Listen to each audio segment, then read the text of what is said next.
Quand on regarde l'univers, tout est encodé sous forme d'ondes. Les étoiles, qui sont à des millions de milliards d'années-lumière. Nous pouvons tout de même recevoir l'information qui n'est jamais perdue, car elle est codée sous forme d'ondes.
À force d'enregistrer tant de récits relatant les passionnantes expériences dont il sera question ci-après, j'en arrive presque à les ressentir, comme si je les avais vécues. La vie après la vie, Dr Raymond Moody. J'ai vu le personnel médical s'affairer. J'ai entendu les infirmières qui disaient que je leur échappais. J'ai entendu le chirurgien qui a dit « elle me pète entre les mains ». Et puis d'un seul coup, je suis sortie de mon corps.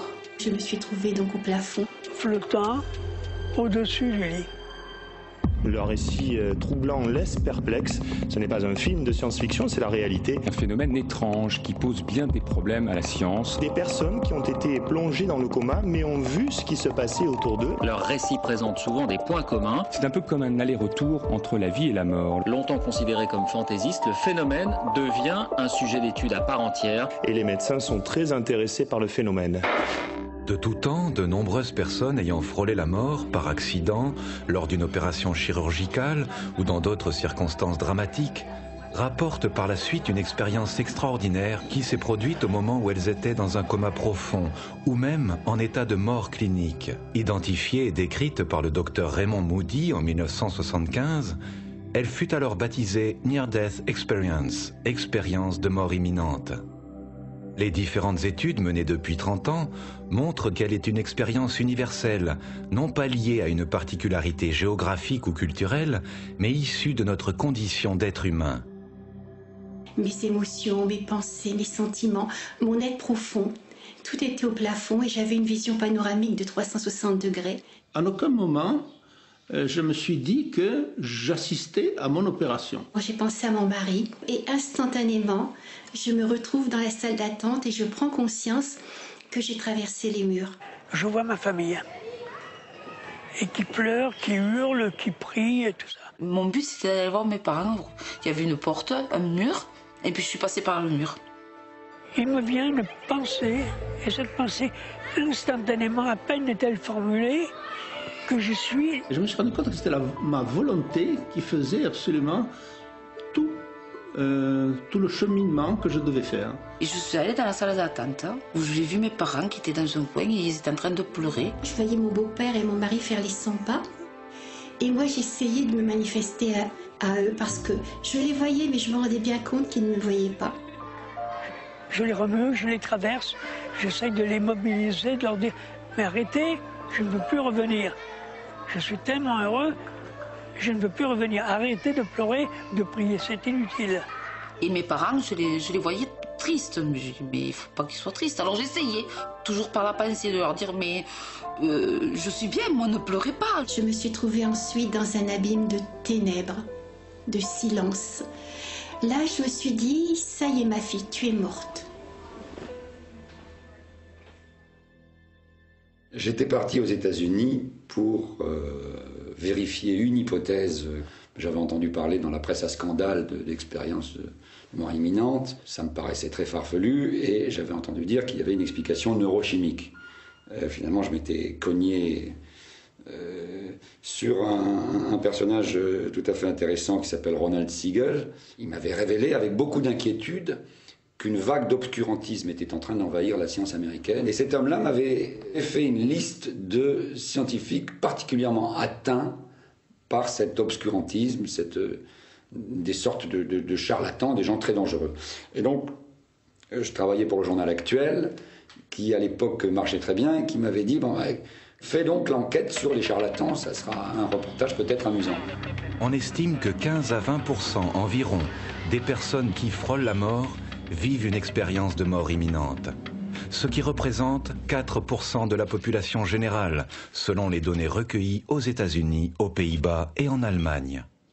Selon ces chiffres, nous pouvons faire les extrapolations suivantes quant au nombre d'expérienceurs, soit environ 20 millions en Europe et 12 millions aux États-Unis. Au loin, j'ai vu une pointe d'aiguille de lumière. J'aperçois un point lumineux devant moi. Une lumière merveilleuse. Je me suis retrouvé face à une lumière. Ce dont je me rappelle, cependant, c'est que la lumière a éclaté dans ma tête. Je me trouve au milieu d'un océan de lumière. Lumière blanche, immensément blanche. Une clarté qui n'éblouissait pas, mais où on ressentait le bonheur d'être là. On est une vague parmi l'océan, on est l'amour intégral.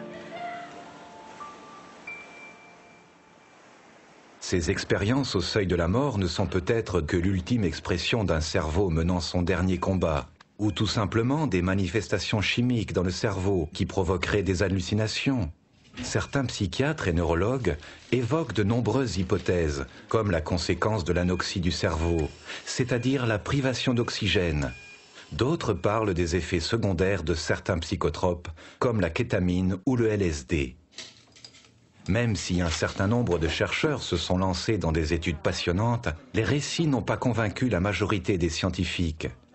Doivent-elles faire l'objet d'une polémique entre ceux qui croient en leur réalité et ceux qui pensent qu'une simple explication d'ordre neurologique ou psychiatrique peut résoudre le problème très simplement?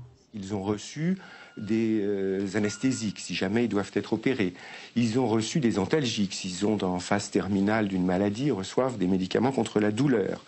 Ils reçoivent aussi des tas de psychotropes divers. Or, on sait que tous ces produits modifient considérablement la conscience. Pour moi, ça fait partie des illusions, des hallucinations, des sensations comme le déjà vu, le déjà vécu. Nous, à Alliance France, à l'intérieur du comité scientifique, on a bien évidemment examiné cette hypothèse de l'hallucination et selon nous, elle ne tient pas. Il y a des cas dans lesquels la personne voit ce qui se passe en dehors de l'hôpital, dans la pièce d'à côté, est capable d'entendre ce qui s'est dit plusieurs pièces plus loin, donc on n'a pas d'explication pour ça. Il faut ajouter que les neurosciences sensorielles ou cognitives n'ont pas encore des explications très convaincantes non plus.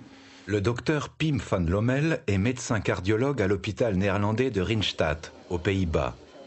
Il est le premier à avoir réalisé une étude de grande ampleur auprès de 344 patients rescapés de la mort. Ces travaux furent publiés dans le très sérieux journal médical The Lancet en décembre 2001. Il se trouve que nos concepts actuels en science disent que la conscience est produite par le cerveau, un cerveau fonctionnel. Et ce concept n'a jamais été prouvé. Nous devons donc reconsidérer ce concept. Nous avons des patients qui rapportent une conscience claire, des souvenirs, une activité cognitive, un sens de soi, des émotions, et parfois même des perceptions depuis l'extérieur du corps, au cours d'une période où le cerveau n'est pas fonctionnel. Nous avons donc pu exclure les explications habituelles, les raisons physiologiques, psychologiques ou pharmacologiques. Et nous devons chercher une autre voie quant à la façon dont le cerveau fonctionne à la suite des résultats de ces études. Le professeur Olaf Blank est un neurologue suisse. En activant par des électrodes une zone du lobe temporal droit du cerveau d'une de ses patientes atteintes d'épilepsie, il s'est rendu compte par hasard qu'il provoquait chez elle des sensations de flottement et d'élévation typiques des sorties hors du corps qui correspondent à la première phase des expériences de mort imminente. après, en application d'un faible courant de je crois c'était 3 milliampères, on déclenchait une décorporation. Surprenant pour la patiente, surprenant pour nous.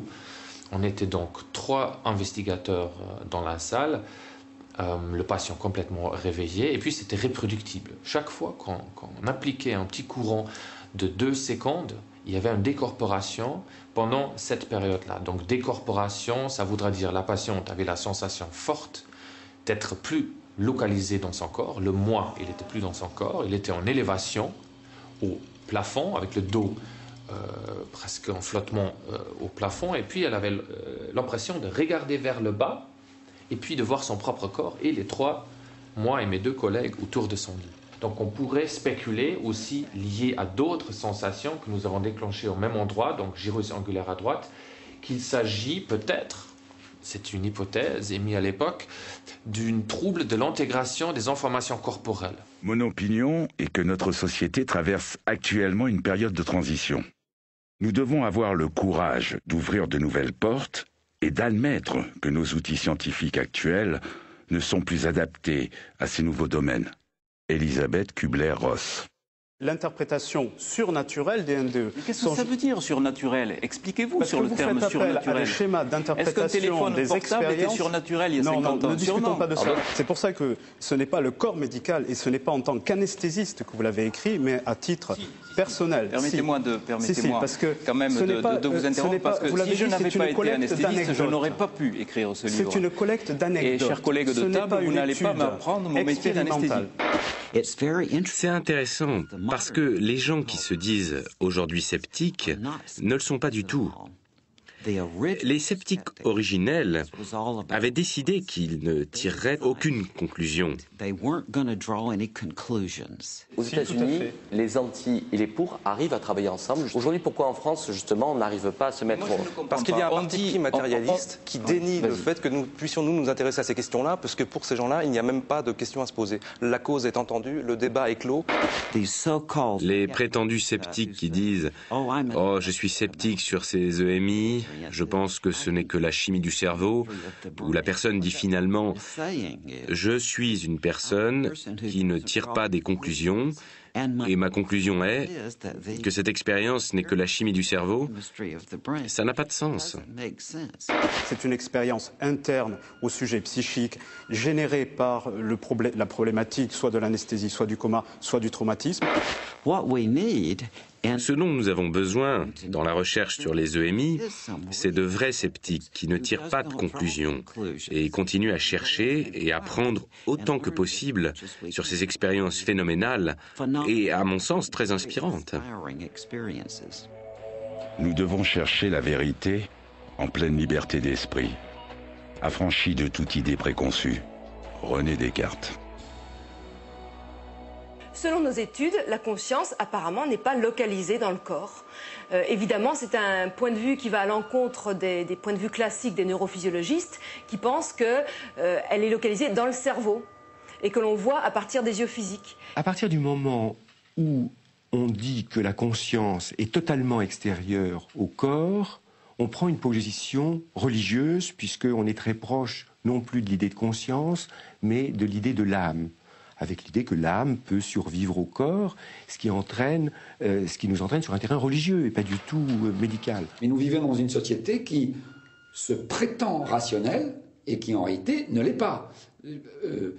Quand vous avez quelqu'un qui dit « Attendez, ça risque de prouver, ce fait risque de prouver qu'il y a une vie après la mort, donc je ne vais certainement pas l'étudier, donc c'est suspect, et donc les gens qui l'étudient sont des fous, sont des sectes, etc. » Celui-là agit d'une manière idéologique. Celui-là n'est pas un scientifique. Aux États-Unis, une conférence avait été organisée sur les EMI dans un hôpital universitaire avec un public de plus de 300 personnes. À la fin de la conférence, après plusieurs présentations sur les EMI, un homme s'est levé et a dit « Je suis cardiologue. Et ça fait plus de 20 ans que j'exerce. Et je n'ai jamais entendu des histoires aussi absurdes. C'est un non-sens total ce que vous racontez, je n'en crois pas un mot. » Et puis une autre personne s'est levée dans le public et a dit Eh bien moi, je suis un de vos patients. Et j'ai eu une expérience de mort imminente au cours d'un arrêt cardiaque. Et je peux vous dire que vous seriez la dernière personne à laquelle je viendrais la raconter. Wim von Lommel fait référence au cardiologue Michael Sabom qui, suite à cette conférence, est bouleversé par le témoignage qu'a confié un de ses propres patients en public. Il décide alors de mener sa propre étude, convaincu que les résultats concluront à des hallucinations. Comment le sceptique qu'il est va-t-il s'y prendre ? Le plus simple, c'est d'aller interroger ses propres patients. Les deux premiers le regardent comme s'il était fou, et la troisième lui raconte une NDE incroyable. Et il n'en revient pas, et puis alors ensuite, il va mener sa propre enquête, et sur une centaine d'arrêts cardiaques de son propre service, plus de 30% avaient vécu de NDE. Ici, dans mon laboratoire, nous disposons d'un système DG de 256 électrodes. Et normalement, le système clinique qui est appliqué dans ces cas-là, il y en a 4 ou 16 électrodes. Il faut bel et bien se poser la question. Là, on est sur l'os, il y a la peau, il y a la cuir chevelu, il y a le liquide céphalorachidien et après, il y a le cerveau. Donc, au niveau du filtrage, il y a beaucoup de filtrage de signaux électriques avant qu'ils arrivent aux électrodes qui mesurent effectivement l'électricité cérébrale. Donc si un EEG plat, première question, première obligation, ça sert à dire de mesurer un deuxième EEG plat à distance pour avoir vraiment le preuve que là, pendant une durée de plus que 5 minutes, plus d'une demi-heure, il n'y avait pas d'activité électrique. Le professeur Olaf Blank touche de très près un problème majeur. Nos outils scientifiques sont-ils adaptés pour mesurer réellement la mort cérébrale d'un individu ? Nous savons également que les critères de la mort n'ont cessé d'évoluer depuis ces 20 dernières années. Mais alors, ces personnes qui vivent ces expériences proches de la mort ne se trouvaient-elles finalement pas dans un véritable état de mort clinique ? Un cas particulier qui m'a intéressé, celui de Pam Reynolds. Donc Pam Reynolds, c'est une musicienne d'Atlanta aux États-Unis qui, au début de la trentaine, avait un anévrisme géant à la base de son cerveau. Et pour ça, c'est une opération qu'on appelle standstill. Ce qu'on fait, c'est qu'on refroidit le corps. Donc, aux environs de 58 degrés ou 60 degrés Fahrenheit, on coupe la circulation sanguine, donc on arrête le rythme cardiaque. Là, on est plus en mesure d'opérer l'anévrisme en question. On enregistrait l'activité cérébrale au même moment. Alors, on peut savoir qu'est-ce qui se passe au niveau de l'activité électrique dans différentes régions du cerveau. Donc, on a pu vérifier qu'elle était en état de mort clinique et que son cerveau ne fonctionnait plus du tout. Elle a décrit par la suite aux neurochirurgiens les différents outils qui ont été utilisés lors de l'opération. Des outils avec lesquels la plupart des gens ne sont pas familiers. De plus, les instruments étaient recouverts lorsqu'elle était arrivée dans la salle d'opération, déjà endormie. Elle a également rapporté des dialogues entre le neurochirurgien et les infirmières. Et cela a pu être confirmé car un des livres de bord était tenu lors de l'intervention chirurgicale. Le chirurgien a ainsi pu vérifier quel instrument avait été utilisé à chaque minute de l'intervention. Elle a ensuite vécu une décorporation. Elle s'est élevée au-dessus de son corps et a voyagé le long d'un tunnel où elle a rencontré des parents et des amis décédés. Le regard du neurologue par rapport à un cas comme celui-là, c'est extrêmement dérangeant parce que le dogme central des neurosciences contemporaines, c'est que, comme je disais, le cerveau sécrète la pensée, l'esprit, comme le foie sécrète la bile. Donc, c'est un cas qui semble impossible a priori. La plupart des neuroscientifiques sont matérialistes, sont réductionnistes, donc ils ont beaucoup de difficultés à accepter ou à essayer d'expliquer un cas comme celui-là. Pourquoi? Parce que là, on a une preuve que c'est la première fois dans le cas d'un expérienceur où on sait qu'il n'y a pas d'activité cérébrale du tout au niveau électrique et pourtant, l'individu est capable de perception, est capable de réagir sur le plan émotionnel, a des mémoires, est toujours conscient de soi et pourtant, le cerveau ne fonctionne pas du tout.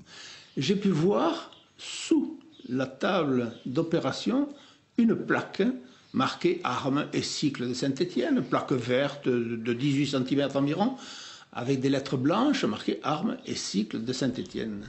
Moi j'étais dans un hélico et il y avait un médecin à côté de moi. J'étais toujours dans le coma C'était ce médecin qui était très inquiet parce qu'il n'était pas en tenue réglementaire, il avait un short et l'eau du pyjama alors que normalement il faut être habillé correctement. Ça, en même temps il pensait à ses vacances dont il rentrait qui étaient en Nouvelle-Calédonie à Nouméa. À un moment donné je devais voir, j'ai eu envie plutôt de voir ce que faisait le chirurgien, tel un zoom instantané, j'ai vu ce qu'il faisait, à savoir, je pouvais être sur le bout du scalpel, voyant la fibre du drap, enfin, etc. Ce sont les perceptions très détaillées des témoignages qui ont interpellé les scientifiques, comme le docteur Sylvie Détioliaz, fondatrice du centre de recherche Noesis, à Genève, en Suisse. Alors actuellement, on mène à Noesis un grand projet de recherche sur les phénomènes d'OBE, donc de décorporation, en collaboration avec un grand centre hospitalier suisse, dont le but est de vérifier la réalité des perceptions visuelles rapportées au cours d'une OBE, de manière à pouvoir trancher définitivement entre est-ce une hallucination ou a-t-on affaire à autre chose, et aussi de manière à pouvoir étudier les mécanismes neurophysiologiques associés avec l'expérience par imagerie cérébrale. Les chercheurs s'interrogent sur la conscience. Ils vont lui tendre des pièges, faire passer des tests, comme un jeu de cache-cache. L'objectif, traquer la conscience pour savoir où elle se trouve. Pour cette étude, nous travaillons avec des personnes qui vivent très régulièrement des OBE de manière plus ou moins volontaire. Peter Fenwick, neuropsychiatre, rencontre le docteur Sam Parnia, spécialiste en soins intensifs. Tous deux veulent relever le défi. Mais comment? Et un jour, il m'a suggéré cette idée de tester les expériences hors du corps, en cachant des objets dans les salles. Et j'ai dit, comment voulez-vous faire ça? Il a dit qu'on pourrait les cacher de telle sorte qu'elles ne soient visibles que depuis le plafond, et pas depuis en dessous. J'ai dit, mais c'est impossible. Il m'a dit non. Il avait une enveloppe et il a écrit quelque chose dessus ou dessiné. Puis il l'a soulevé vers le plafond et m'a demandé « Que voyez-vous maintenant ?» J'ai dit que je ne voyais qu'une surface blanche. Alors il a dit « Et si vous étiez là-haut, que verriez-vous ?» Et j'ai dit que je pourrais voir ce qui est écrit. Il m'a dit « C'est ainsi que nous devrions procéder. » Le docteur Sam Parnia souhaite tester 3 théories. La première, c'est un processus physiologique. La deuxième, c'est un processus plutôt psychologique. La troisième, c'est un processus transcendantal. Les gens peuvent vraiment se séparer du corps. Bien sûr, le troisième était très controversé, mais j'ai décidé de le faire quand même, car c'était la clé. Alors nous avons essayé d'avoir des images grandes comme ça. Et nous avions différentes choses, des dessins, des photos, des symboles, des illusions d'optique. L'aspect intéressant à ce propos est que nous voulions savoir si quelqu'un qui identifiait ce panneau verrait toujours l'illusion d'optique, ou s'il le verrait comme il est. Donc c'est une combinaison de choses que nous avons mélangées et placées sur les panneaux.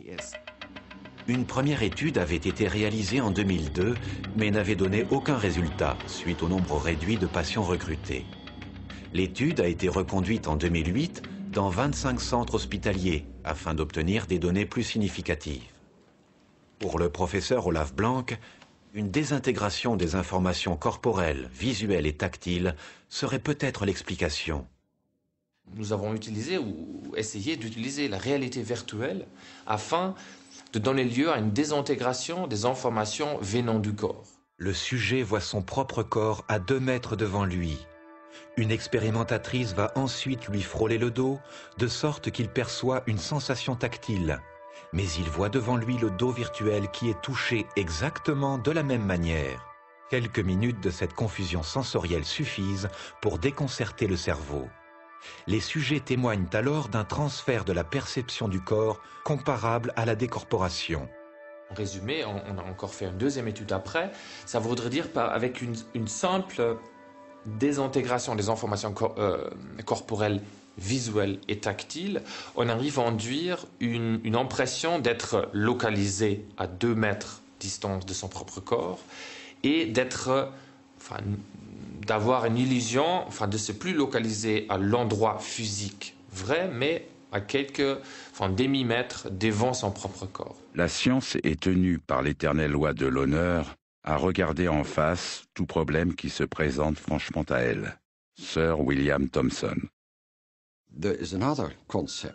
Il y a un autre concept que l'on peut utiliser, selon lequel le cerveau ne produit pas la conscience, mais peut-être que le cerveau reçoit de l'information de la conscience. Et donc on a un concept différent. Je compare ça à une télévision, une radio ou un téléphone mobile. Le programme que l'on voit à la télévision est reçu par le poste et non pas produit par lui. Donc l'information reçue par un mobile, une radio, télévision ou un ordinateur, ils reçoivent cette information et la codent sous forme d'ondes électromagnétiques. Elles sont partout autour de nous. Et alors que nous parlons ici, il y a plus de 100 000 appels téléphoniques qui nous traversent les murs, et des centaines de programmes de télévision et de radio, mais nous ne le savons pas. Mais l'information est là, et on a besoin d'un instrument pour recevoir cette information. Ainsi, nous comparons le cerveau à une sorte de récepteur, une interface entre les champs informationnels de conscience, comme je les appelle, et notre corps physique. Donc, notre conscience de veille, la façon dont nous sommes conscients quand nous sommes réveillés, n'est qu'une partie de notre conscience élargie. En un instant, c'est toute leur vie qui défile. Ils ressentent et revivent toutes les actions bonnes ou mauvaises qu'ils ont pu commettre. Ils prennent conscience des conséquences engendrées par leurs actes et ont accès à des informations qui vont parfois leur permettre de comprendre l'origine d'un trouble psychologique inconscient et de le dépasser de façon assez spectaculaire. Et je me rappelle avoir vu un être, il m'a demandé « Comment as-tu aimé ?» Et qu'as-tu fait pour les autres? Qu'as-tu fait de ta vie? Ça me sonne comme un coup de tonnerre, vraiment, en moi, dans ma conscience. Et j'ai revécu ma vie à l'envers. Ma vie va commencer à défiler devant moi. Tous les ressentis que j'ai eus dans ma vie, mais de jeune femme, de maman, quand j'étais adolescente, de tous mes rêves. Je vais subir un jugement personnel. Ce n'est pas un jugement à laquelle on peut s'attendre, qui est péremptoire, pas du tout. C'est soi-même qui se juge par rapport à ce manque d'amour et tous les actes de la vie que l'on a passés jusque vers l'âge de 3 ans. Je revivais chaque situation, mais je prenais surtout conscience du bien que je m'étais fait en moi et du mal aussi. Et en fait, c'était la notion de manque d'amour dans les actes de la vie qui apparaissait plus que les actes lourds à laquelle on aurait pu penser et autres.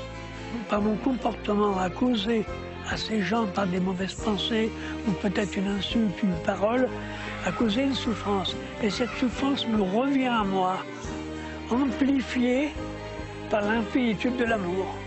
Ce que l'on est, le bonheur qu'on a pu donner aux autres dans sa vie, eh bien, sur un certain plan, c'est à soi qu'on donne aussi. Le bien comme le mal, toi, moi, les autres, c'est la même chose.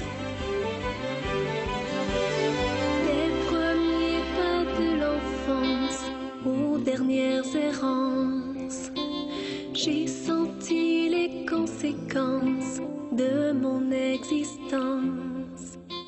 J'ai compris la morsure blême du mal que l'on sème. À petits coups d'insouciance, d'égoïste danse. Alors si c'était à refaire,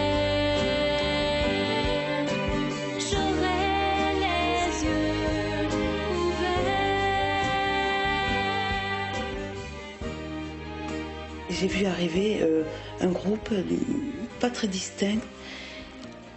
Et au milieu, j'ai reconnu mon beau-frère qui était décédé 4 ans auparavant. En fait, c'est une voix que j'ai entendue, qui n'était pas une voix non plus, parce que c'est comme si on communiquait sans oreille, sans yeux et sans parole. Comme si c'était de la télépathie.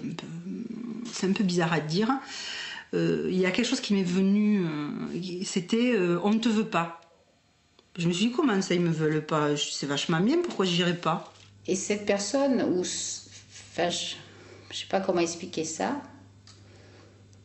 m'a dit qu'il fallait que je m'en aille, que ce n'était pas le moment pour moi. Et j'ai dit qu'il n'en était pas question, que j'allais rester là. Alors à ce moment-là, j'ai vu ma tombe avec les enfants devant. J'ai vu mes enfants grandir. Ce que je peux dire, c'est que de l'autre côté, une maman est toujours une maman. Parce que je les voyais grands, je les voyais adolescents, et je me disais, mais qu'est-ce qu'ils sont beaux.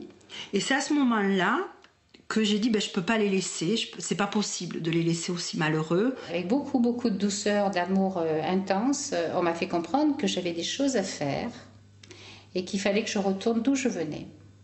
Et il m'a dit, c'est pas le moment, il faut que tu repartes.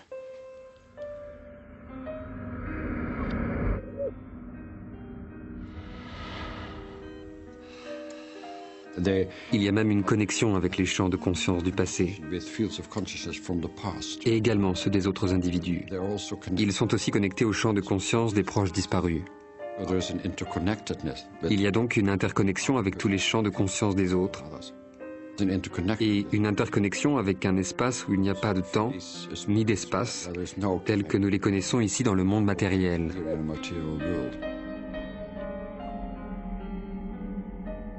On m'a dit que je perdrais mon fils. On m'a dit que je perdrais mon enfant et que il faudrait surtout pas me suicider. Je sais qu'on me montrait ce que serait l'avenir de ma famille. À un certain moment, j'ai vu mes beaux-parents et ma grand-mère. Je les voyais quitter notre terre, tous les trois, presque en même temps. Et j'avais retenu que 2 d'entre eux partiraient à 3 semaines d'intervalle. Et puis le temps a passé. Et puis mon fils est mort. Et là, j'ai pu constater que ce qu'on m'avait dit, c'était vrai. Le 27 janvier 81, mon beau-père nous quitte. 3 semaines après, jour pour jour, ma grand-mère nous quitte aussi. Et à la fin de l'année suivante, c'était ma belle-mère. Après, j'ai vraiment eu envie de me suicider. Et là, je le reconnais aujourd'hui, personne, ni mes patients, ni ma famille, ni mes amis ne pouvaient me maintenir en vie. C'est que cette voix qui m'a maintenue en vie.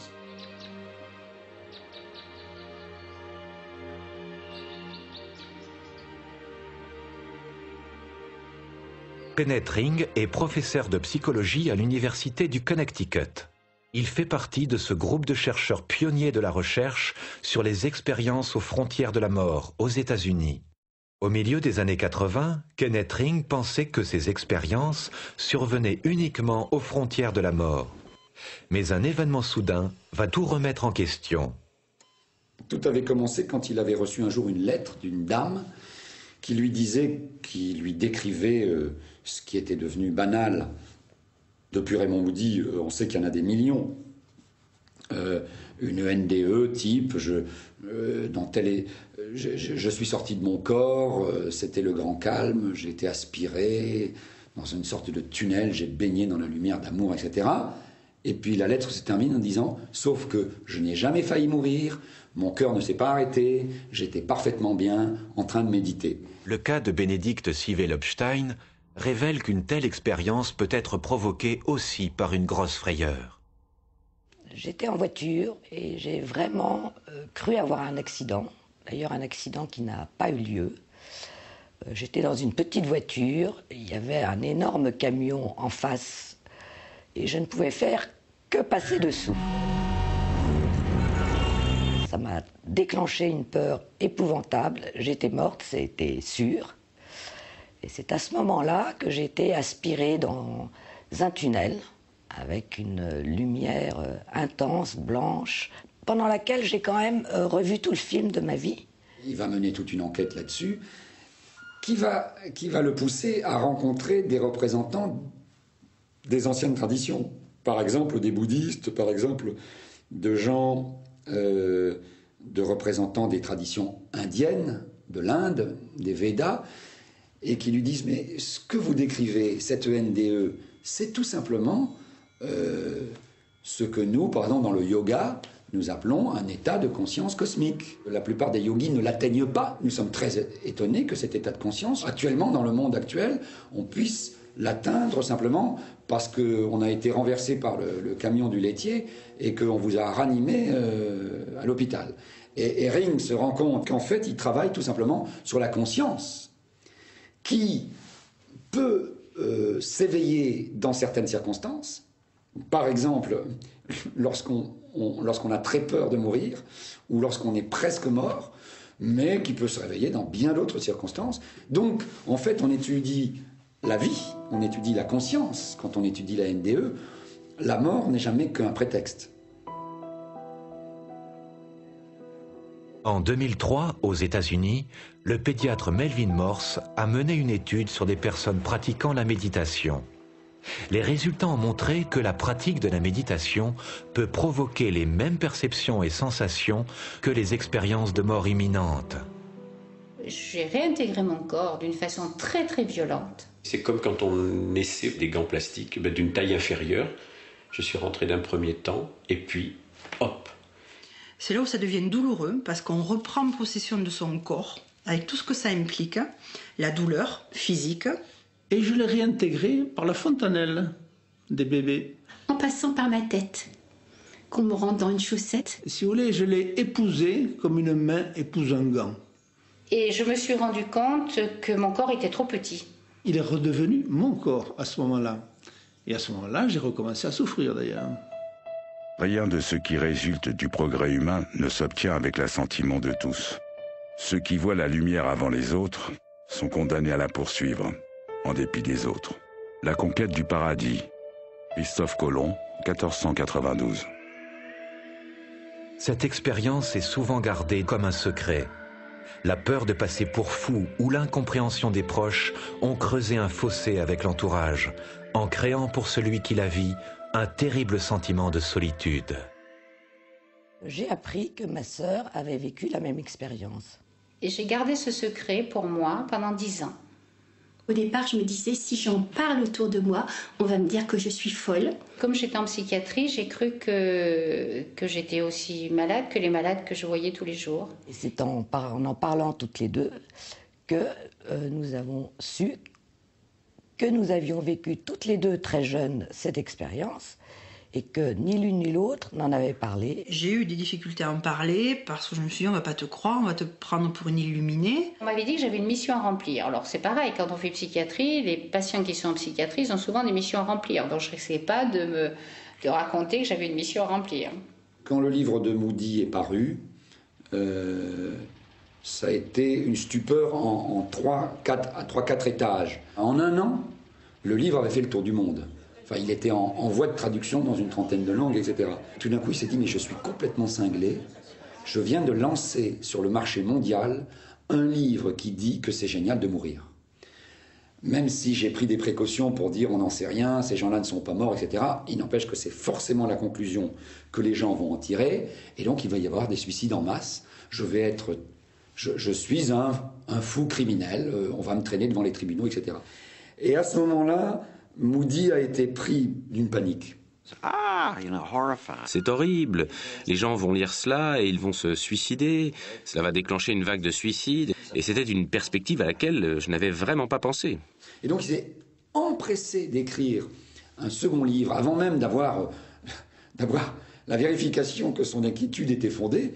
Il s'est empressé d'écrire un second livre qui s'appelle « Réflexions sur la vie après la vie », où il dit, mais attention, est-ce que vous avez bien lu ce que disent les gens qui ont vécu cette expérience? La leçon numéro 1 qu'il faudrait tirer sur un plan moral, éthique, de vie entre nous, de la NDE, c'est que la vie est formidable, qu'il faut faire attention à chaque petit détail de ici et maintenant, et se foutre des apparences.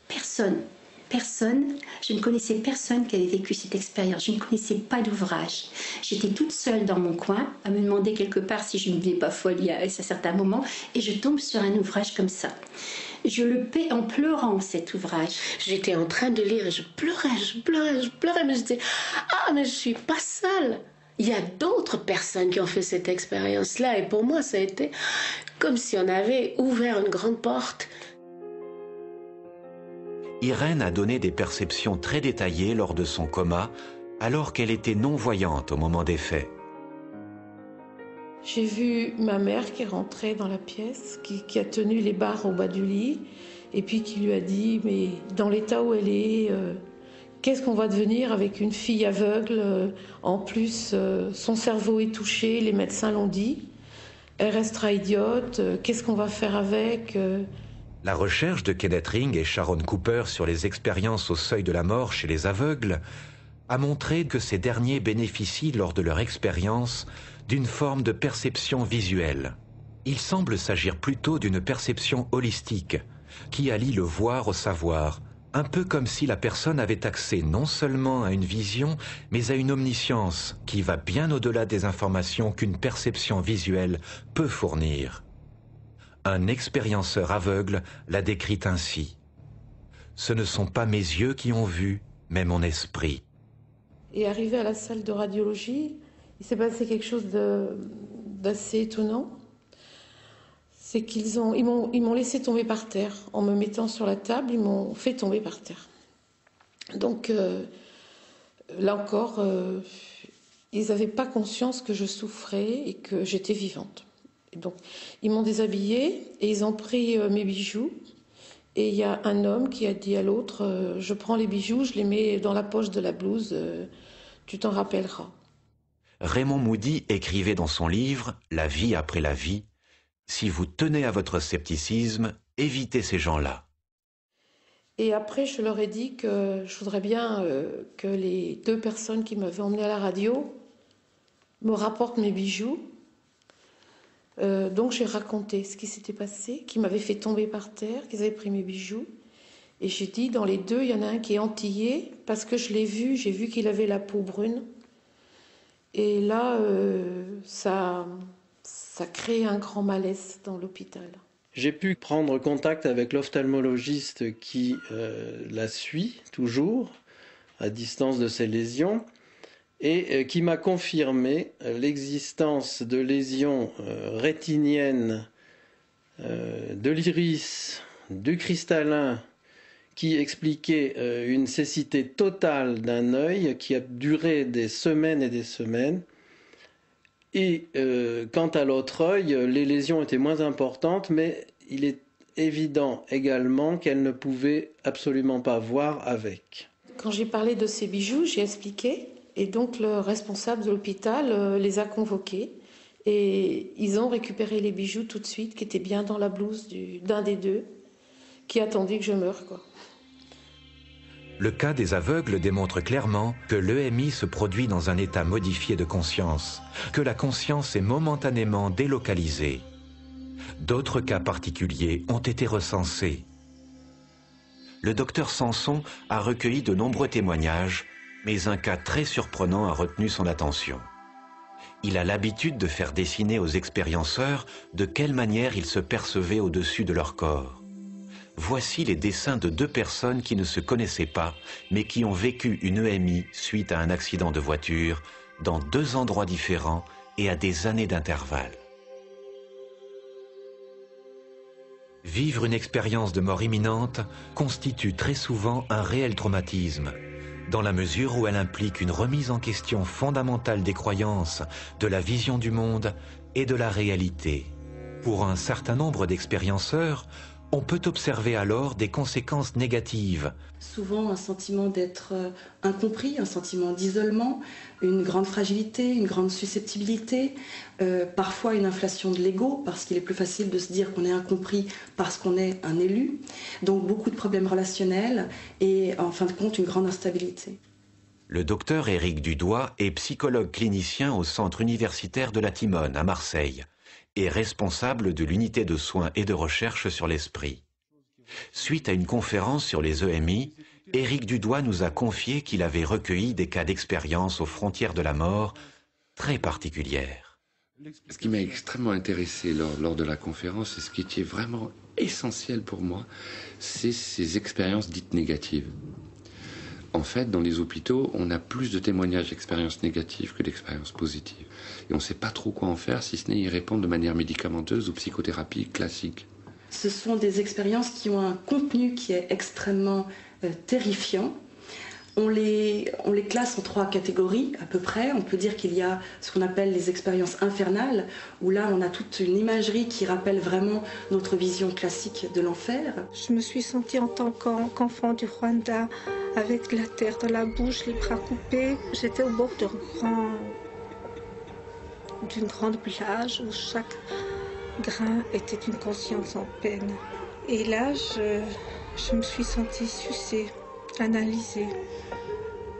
Et on m'a posé la question, ouais, est-ce que tu seras meilleure? Qu'est-ce que tu feras de ta vie? On a ce qu'on appelle les expériences dénuées de sens. Là, l'expérienceur se retrouve dans une sorte de néant, complètement seul et pour l'éternité. Et parfois, il y a des formes géométriques qui apparaissent. Je me suis trouvée entre deux boules. Et dans ces boules, tout était contenu. Je me suis rendu compte qu'il y avait la boule du mal et la boule du bien. Et je me suis sentie aspirée par la boule du mal. Et là, tout était horrible, tout était affreux et tout était douloureux. J'ai ressenti toutes les douleurs du monde. Et puis la troisième catégorie, c'est les expériences inversées.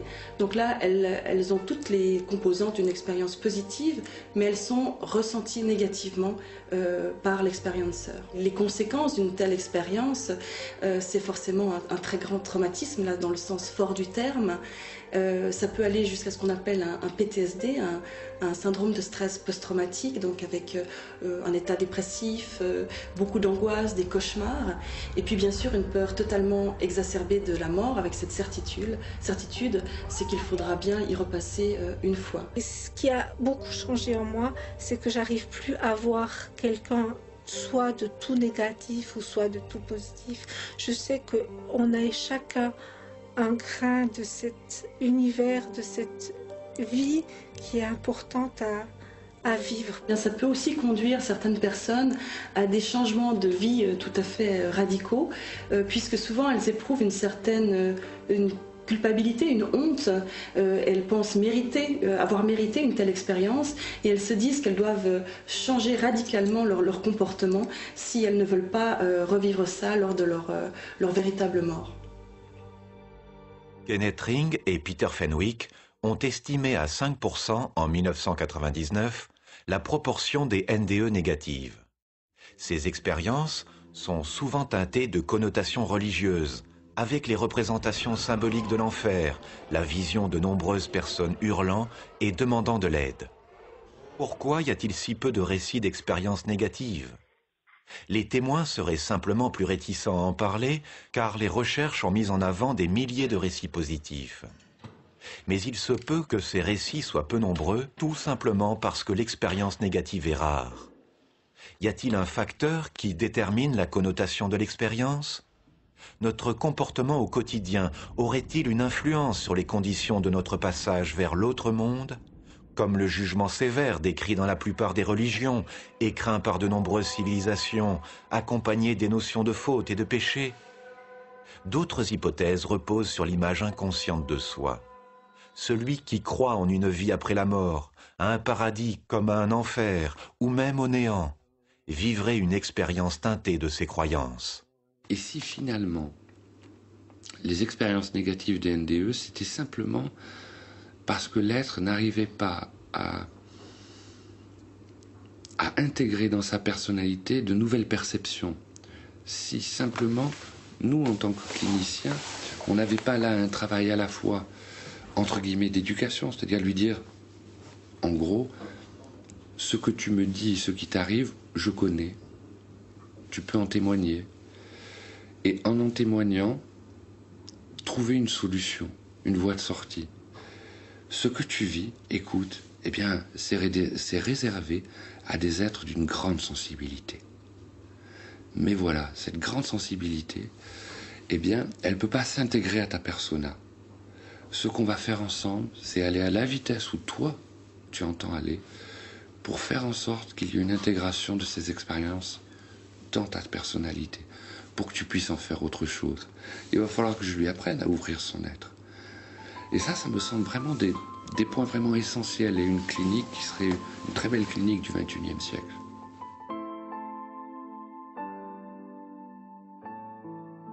J'ai eu la sensation de tout savoir, de tout connaître, de savoir tout sur l'univers, sur le monde, sur les choses. Je comprenais de là tout. Et avec un bonheur incroyable. Et Et je comprenais tout et je savais expliquer tout. Et je me rendais compte aussi que ce qui me paraissait si compliqué avant était tout à fait simple. Ces expérienceurs ont donc eu accès à une connaissance universelle, le sentiment de tout connaître, de mieux comprendre, d'avoir eu en quelques instants les secrets de la création de l'univers. Le cas de Tom Sawyer nous a interpellés. Le cas de Tom Sawyer, qui s'appelle vraiment Tom Sawyer, c'est un garagiste. Pendant qu'il répare un camion, un très gros machin s'écroule sur lui et il est écrasé.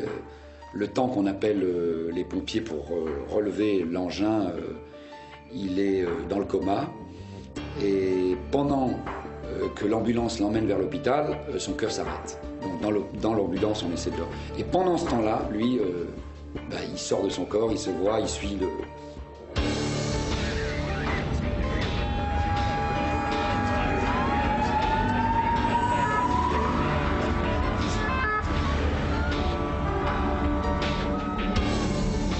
Et ce qu'il racontera plus tard, qui est particulièrement frappant, c'est que ce gars qui n'avait qu'un CAP de mécanicien s'est intéressé comme un fou à la physique et à la physique quantique. Parce que pendant qu'il était dans cette lumière, il dit « J'étais à la fois dans un amour complet et dans la connaissance totale. » Et dans ce que j'ai gardé parce que j'ai tout oublié, et d'ailleurs ça m'avait été dit, je me rappelle en tous les cas, qu'il m'a été dit « Tu vas tout oublier », mais j'ai gardé quand même un petit bride. Et j'ai gardé, il avait gardé l'idée de mécanique quantique, de quanta. Certains expérienceurs oublient la majorité de leur expérience. Des chercheurs supposent même que certains auraient vécu sans le savoir une expérience de mort imminente. Pourquoi oublient-ils les connaissances de leur voyage aux frontières de la mort? S'agit-il du passage obligé dans la source de l'oubli, le Léthé, à laquelle, selon la mythologie grecque, le voyageur du pays des morts devait s'abreuver avant de retourner chez les hommes?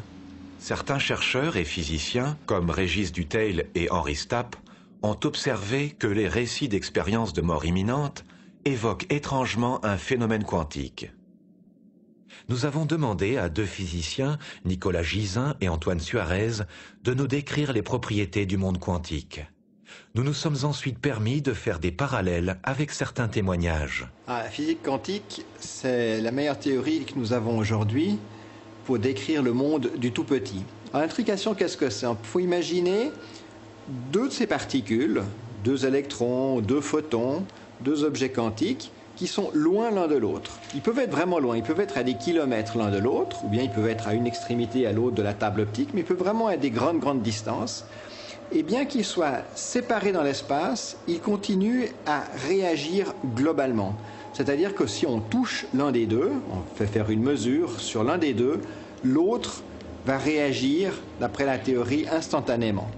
Et d'un seul coup, je me trouve au milieu d'un océan de lumière. Je fusionne dans ce tout avec une infinitude de petits grains comme des grains de sable qui étaient des lumières comme moi. Et je fais partie d'eux. Alors c'est quoi la téléportation quantique? Un objet dont l'état quantique aura disparu ici pour réapparaître de l'autre côté sans jamais exister entre deux.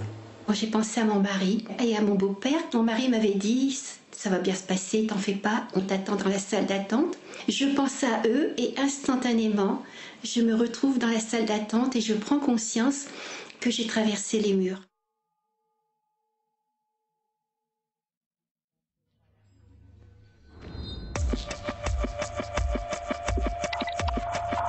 Je me voyais de partout en même temps. Avec une vision à 360 degrés. Banyu, quand on entend ces récits de personnes qui ont eu une EMI, ils avaient une sorte de conscience très différente que celle que nous avons normalement.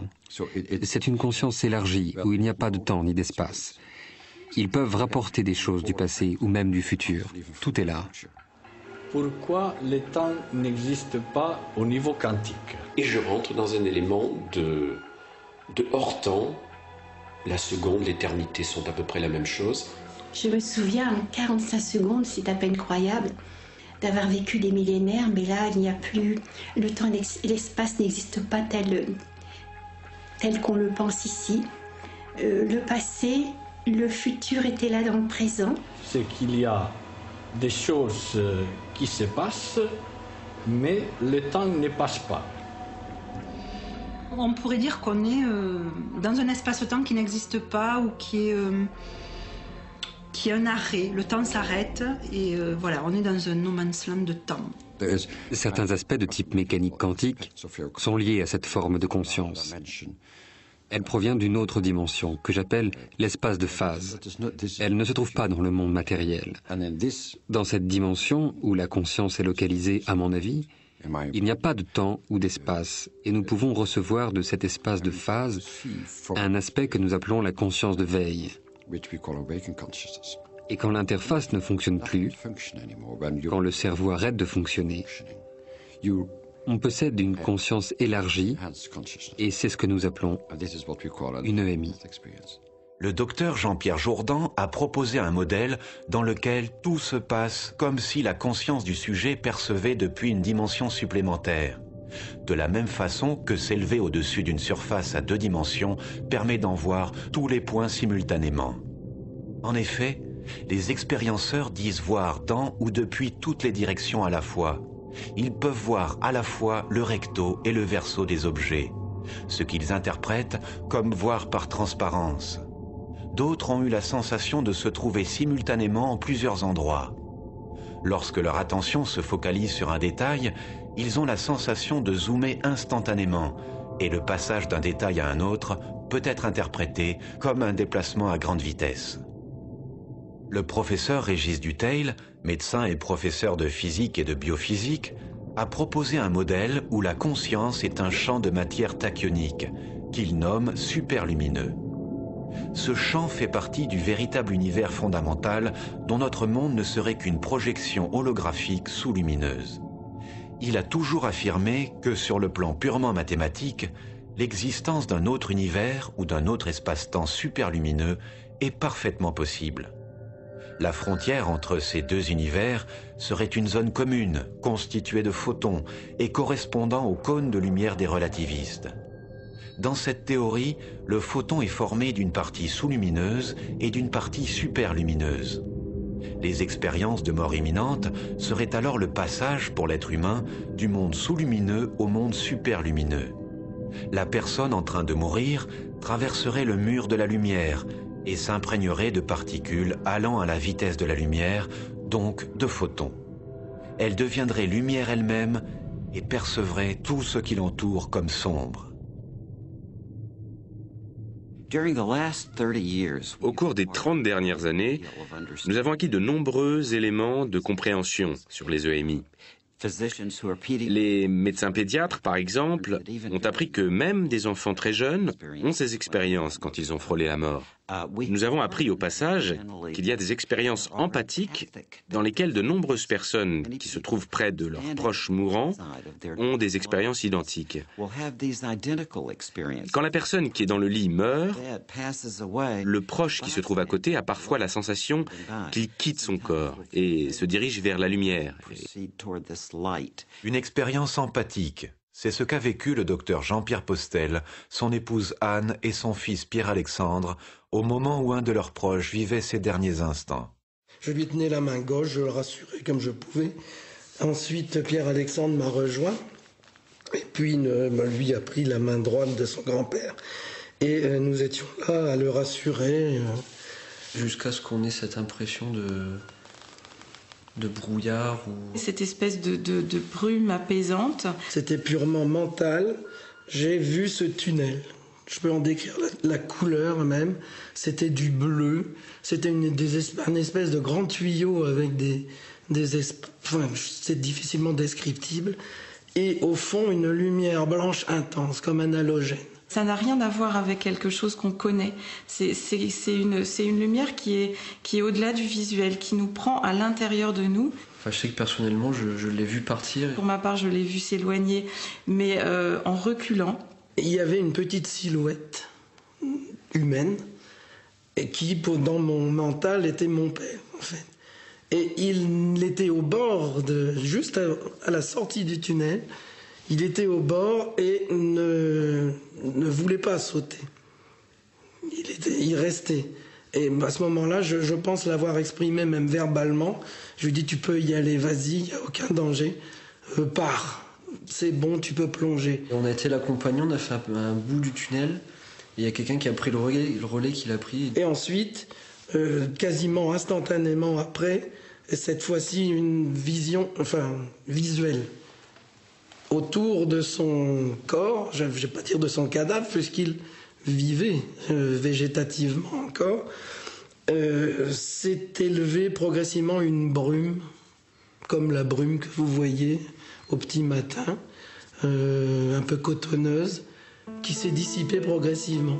Et à ce moment-là, je savais qu'il était parti. C'était terminé, il avait franchi son pas.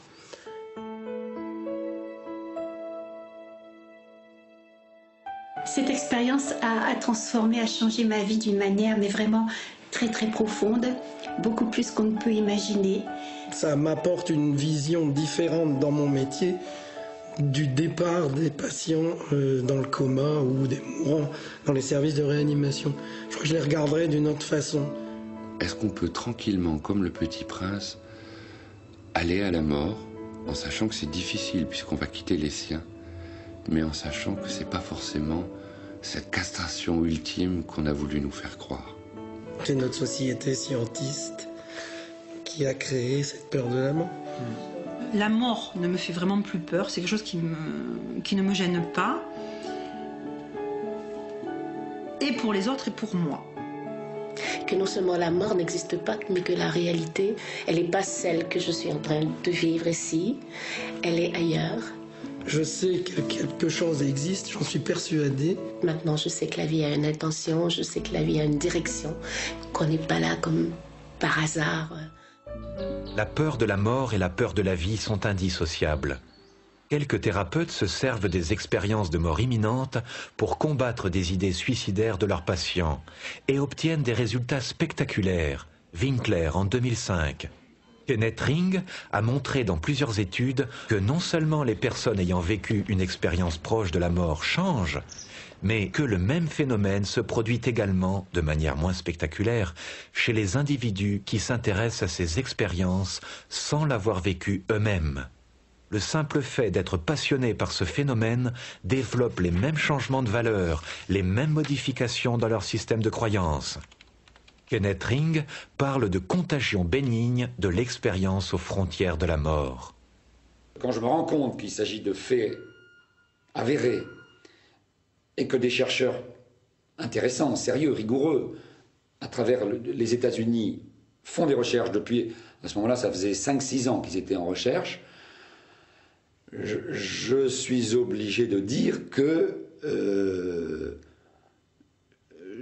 une certaine euphorie m'a gagné. Les copains au journal étaient un peu inquiets. Parce que quelqu'un qui travaille sur la mort, qui est allé rencontrer des gens qui travaillent sur la mort et qui semble rempli d'euphorie, c'est inquiétant. C'est même très inquiétant.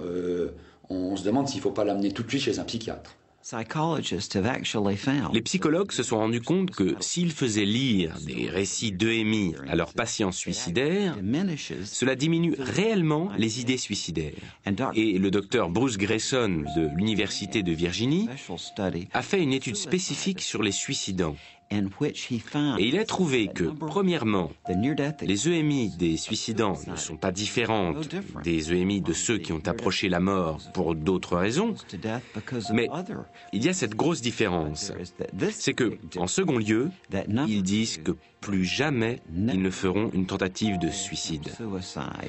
La raison qu'ils donnent, ce n'est pas la peur d'être allé en enfer si la tentative avait réussi, mais plutôt qu'ils ont appris que la vie a bien un but et que quel que soit le niveau de désespoir ou de colère que l'on atteigne, il y a un but. Et les souffrances que nous traversons nous donnent le courage de vivre. En 2005, la Belge Micheline Bodson a réalisé un mémoire en graphologie sur l'écriture des expérienceurs avant et après leur expérience. Micheline Bodson avait émis l'hypothèse que les expérienceurs avaient changé d'écriture après leur expérience.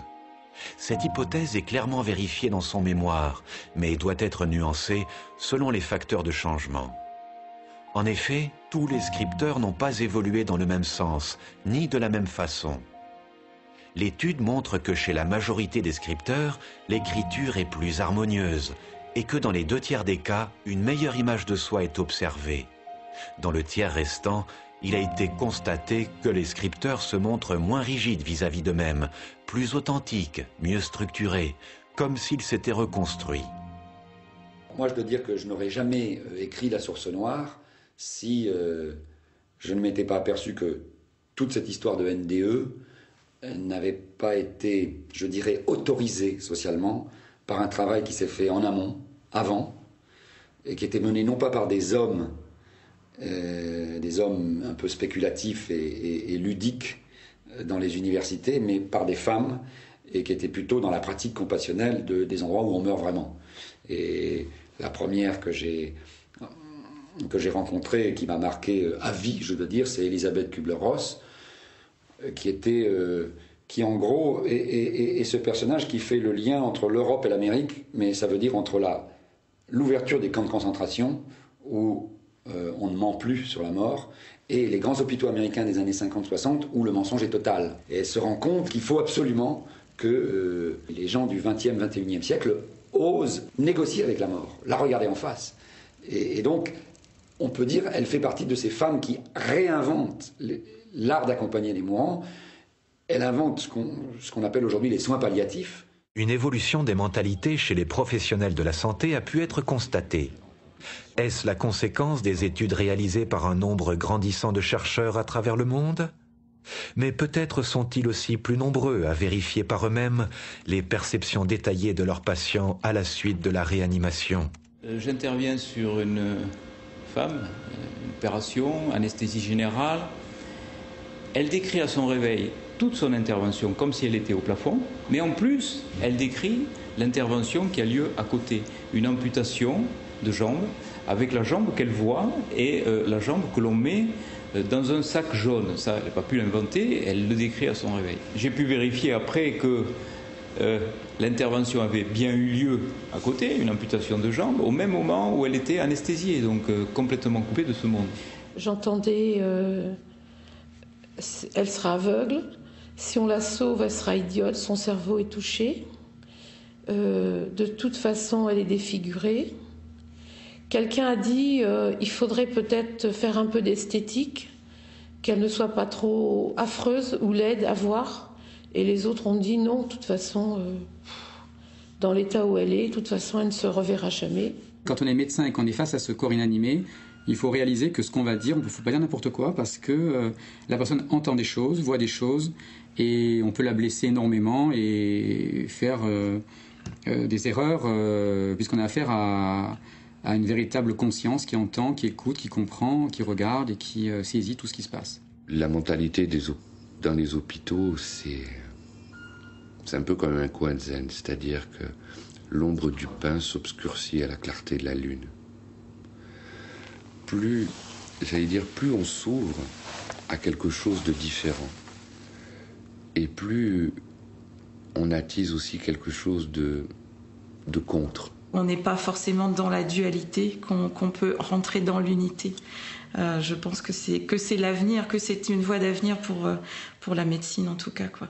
Je ne suis pas contre le médecin qui est matérialiste. Je suis pour une autre idée de la matérialité. Comme ça, je peux le rencontrer. Et je pense que de plus en plus, sans se le dire, les gens changent, se transforment. Et ils changent, se transforment parce que l'humain, il a besoin d'une seule chose pour vivre. L'amour et l'espérance. Il y a une expérience qui est très intéressante à faire, c'est de prendre 2 ou 3 ou 4 médecins qui sont avec certitude au courant et qui acceptent d'en parler individuellement avec moi, de les mettre autour d'une table et d'essayer de lancer le sujet. Si j'évoque mon expérience avec elle, Les quelques fois où j'ai voulu leur en parler. Et à ce moment-là, tout le monde prend un air extrêmement gêné, commence à regarder ailleurs, chercher du pain, à trouver le vin bouchonné. Comme par hasard, il y en a une qui part faire le café, ou qui part vider la poubelle. Il y a 3 papiers dans la poubelle, hein. Il n'y a pas besoin de vider la poubelle, mais elle part vider la poubelle, l'autre elle part au café. Chacun, tout le monde déserte. Je vais peut-être pas en parler facilement, parce que je vais peut-être craindre, moi comme les autres, peut-être l'étiquette illuminée ou qui va être posée sur ma réflexion sur le sujet. Le problème, c'est qu'en fait, ces expériences sont encore quelque chose d'un petit peu mal connu, de sulfureux. Elles n'ont pas encore une vraie légitimité. Et je crois que beaucoup de gens ont encore peur d'y laisser leur réputation. Ça devrait changer parce que tous les médecins vont être un jour ou l'autre confrontés à ces informations. Ils vont devoir faire leur propre étude de conscience à ce sujet-là. On va changer certainement notre regard sur ces instants-là et respecter ces instants-là.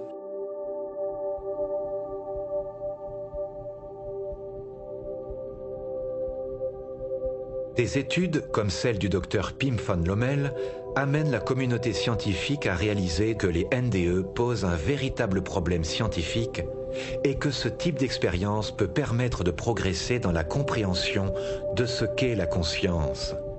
Cependant, l'acceptation est relativement lente car il s'agit d'un bouleversement complet de la conception actuelle qui veut que la conscience soit le produit de l'activité du cerveau. Le problème central est qu'il semble que la conscience et la mémoire ne sont pas stockées dans le cerveau.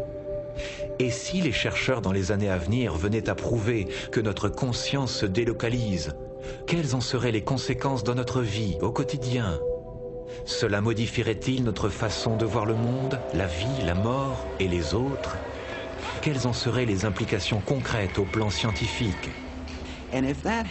Et si cela se produit, nous sommes dans une situation très intéressante car si nous pouvions donner une sorte de crédit au plan logique ou rationnel à l'EMI, à l'idée qu'il n'y a rien à craindre de la mort, que la chose la plus importante à faire tant que nous sommes vivants est d'apprendre à aimer et que lorsque nous mourrons, nous revoyons tout ce que nous avons fait dans un panorama qui semble nous entourer, que nous sommes amenés à revivre les sentiments et émotions de ceux avec qui nous avons eu des échanges, de telle façon que si vous avez fait du mal ou commis de mauvaises actions envers quelqu'un, vous ressentez la tristesse que vous avez apportée dans leur vie.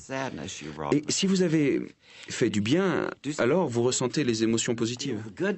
J'avais rencontré il y a quelques années un psychiatre qui m'avait fait rire et qui était extraordinaire. Il pensait que quand on n'était pas bien, c'est qu'on marchait à côté de ses pompes. Et pour lui, c'était pas simplement une métaphore. C'était effectivement le corps, ce qu'il appelait lui le corps astral ou le corps émotionnel, qui était décalé par rapport au corps physique.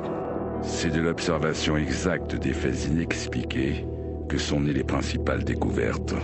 Camille Flammarion. Bien évidemment, on pourrait me taper sur les doigts. Hein. Ce que je raconte là n'est pas appris dans les sciences, ni dans la faculté de psychologie. Mais c'est suffisamment imagé pour que l'être humain, lui, s'en saisisse à un moment clé et se dise, mais lorsque je dors, ma conscience, est-ce qu'elle peut aller visiter d'autres lieux ? Et je pense que c'est pour ça que Freud, Jung et tous les psychanalystes pensent que le rêve est la voie royale de l'inconscient. Il y a une dizaine de jours s'est tenu en France le premier colloque sur les expériences de mort imminente. Le premier colloque international sur les EMI avait lieu à Martigues aujourd'hui. Y participaient des médecins, des scientifiques. Des médecins, des chercheurs se sont retrouvés ce week-end à Martigues pour évoquer ce phénomène. Jean-Jacques Charbonnier, bonjour. Nous sommes un groupe de médecins, praticiens ou chercheurs de différentes disciplines et nationalités. À l'occasion des premières rencontres internationales consacrées à l'expérience de mort imminente, organisées à Martigues le samedi 17 juin 2006, nous tenons à faire connaître au grand public, ainsi qu'à la communauté médicale et scientifique, les convictions qui sont les nôtres après des années de recherche sur ce phénomène. Bien que, d'un point de vue scientifique, le déclenchement de l'expérience de mort imminente soit sans aucun doute relié à des phénomènes neurobiologiques dans le cerveau, son contenu extrêmement riche et complexe ne peut être réduit à une simple illusion ou à une hallucination produite par un cerveau en souffrance à l'instant de la mort. La réalité de l'expérience humaine n'est pas exclusivement déterminée par des mécanismes neurologiques et la signification de l'EMI ne peut se réduire au simple processus neurologique qui accompagne sa survenue dans le cerveau. Il est très important que les scientifiques puissent conduire des recherches dans différentes disciplines, en particulier les neurosciences, sans préjugés d'aucune sorte. Nous pensons que cet effort de recherche doit être accompagné pour progresser dans la compréhension de l'expérience de mort imminente, même si ce phénomène remet en cause les conceptions établies sur la nature de la conscience et le fonctionnement du cerveau. L'expérience de mort imminente, comme d'autres états modifiés de conscience, ouvre une nouvelle voie de recherche pluridisciplinaire. Cette voie est porteuse d'espoir et de progrès pour l'humanité. Nous formons le vœu que les instances médico-scientifiques et les pouvoirs publics en prennent la juste mesure.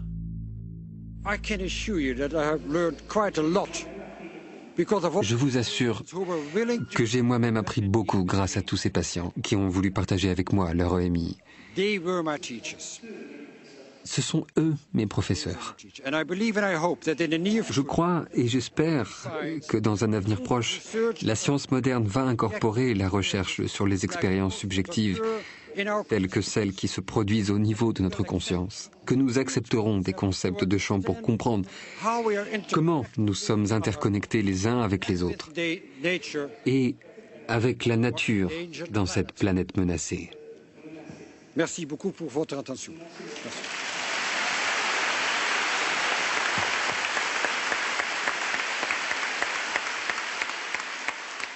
D'après les neuroscientifiques ou etc., les dernières études, il semble aberrant à l'heure actuelle de penser que la conscience s'arrête aux neurones. Le neurone est plutôt quelque chose qui va transcrire, qui va permettre d'avoir une représentation d'autre chose qu'on ne connaît pas encore. Au XXe siècle,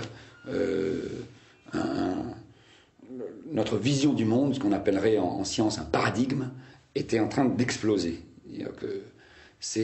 Les gens qui ont vécu une NDE participent d'un mouvement général, on pourrait dire d'élévation de la conscience. On s'interroge sur la conscience. La France, qui était très frileuse, commence à peine à rattraper son retard. Le docteur Jean-Pierre Postel, anesthésiste réanimateur, va certainement apporter sa pierre avec la création du CNERIC, Centre national d'études, de recherche et d'information sur la conscience. Le colloque sur les EMI, organisé en juin 2006 à Martigues, a permis de franchir un nouveau pas. En 2008, pour la première fois en France, 2 centres hospitaliers ont débuté une recherche. L'unité de soins et de recherche sur l'esprit est non seulement prête à accueillir tout type d'études, mais surtout et avant tout des études sur les expériences de mort imminente et sur un autre point qui m'intéresse, qui est les OBE. Sommes-nous à l'aube d'une ère nouvelle, d'un changement de paradigme? La science est-elle en train d'écrire une nouvelle page de son histoire? Que va-t-elle découvrir en explorant sans préjuger la conscience? Je pense vraiment que c'est le moment. En plus de ça, beaucoup des médecins qui travaillent à Timone n'attendent que ça. Et n'attendent que ça parce que ça fait trop longtemps où les médecins, les psys, les infirmiers vont se former ailleurs et ne peuvent pas rapatrier leur savoir à l'hôpital. Je pense à toutes les techniques énergétiques possibles ou inimaginables. Alors avant de décrier, et le GEMPI, c'est-à-dire les gens qui s'occupent des dérives sectaires, sont d'accord avec nous. Il nous faut travailler pour. Il faut qu'on puisse montrer les choses. Si on arrive à montrer les choses avec une formation scientifique, je pense qu'on pourra asseoir une médecine qui sera vraiment une médecine humaine, au sens d'un sujet humain complet. Donc vraiment, on est prêt. Et s'il faut travailler plus, on travaillera plus. Ça, c'est vraiment pas un souci. Finalement, ce phénomène n'a rien dévoilé de son mystère, ou si peu. mais il nous amène à nous questionner davantage sur la vie et la mort, et surtout à nous interroger sur notre identité d'être humain. Je sais que j'étais venue pour apprendre à aimer. J'ai dit à ma mère comme je t'aime et à mon frère aussi comme je t'aime. Alors mon frère il me dit mais évidemment on s'aime. Attends, il me dit c'est normal, on est frères et sœurs, c'est évident qu'on s'aime. Je lui dis oui c'est évident, mais en même temps je trouve qu'on ne se le dit pas assez. Je pense que je suis revenue pour apprendre à aimer. Alors que je suis quand même une femme aimante, j'ai une famille, j'ai des enfants, j'ai mon mari, j'aime même un public qui m'aime aussi. Pourquoi est-ce que je reviens avec cette idée? Je reviens pour apprendre à aimer. Je n'ai pas suffisamment aimé. Il faut dire aux gens en fait qui sont importants pour vous, qui comptent dans votre vie, que oui vous les aimez, même si les gens sont pudiques par rapport à leurs sentiments et qu'ils n'osent pas toujours les exprimer. C'est comme si on avait semé en moi effectivement des graines de tendresse, d'amour, de compréhension, de besoin de savoir. J'ai appris ce que c'est, à vivre, à regarder et à vivre, à avoir la transcendance dans la moindre chose, dans la moindre plante, dans la moindre herbe. J'ai conscience de l'instant. J'ai appris à vivre dans l'instant. C'est comme si je devais comprendre ici, de plus en plus, ce qu'on sait de toute éternité. Il faut garder en soi-même toujours ce pouvoir d'émerveillement. Je pense que c'est pour ça qu'on est ici, pour devenir de plus en plus conscient qu'on est des créateurs de notre vie. Une vieille légende hindoue raconte qu'il y eut un temps où tous les hommes étaient des dieux. Mais ils abusèrent de leur divinité et Brahma, leur maître, décida de leur ôter le pouvoir divin et de le cacher à un endroit où il leur serait impossible de le retrouver.